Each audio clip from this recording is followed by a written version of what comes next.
বাবা, তুমি কান্দাছো কিসের জন্য? খাইতাছো না কেন? দেখতেছো না আমি কি সুন্দর করে খাইতাছি? কই, আমি তো কান্না করতেছি না।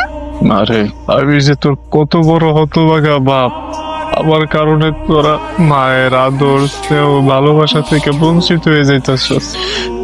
আমি পরে কিছু করতে পারলাম। দুদিন শুনছি অভাবে পড়লে নাকি ভালোবাসা জানলা দিয়ে পালায়। আসলেই সত্যি, যে সংসারে অভাব চলে আসে সেই সংসারে ভালোবাসা আর থাকে না রে মা। মায়া মহব্বত সবকিছুই বলাই যায়। আব্বা, তুমি এত চিন্তা করো না। তুমি আর আমি মিললা মারে যেমনি হোক অনুরোধ কইরা ফিরে নিয়ে আসবো। চিন্তা কি আর এমনি করে রে মা, এতদিনের সংসার চোখের সামনে ভাঙ্গা যাইতাছে। আমি কি করলাম কিছুই বুঝতেছি না। তুমি এত চিন্তা করো না। তুমি আর আমি মিললা মারে অনুরোধ করে যেমনি হোক ফিরে নিয়ে আমতো। খামা খেলো এই যে বাবা।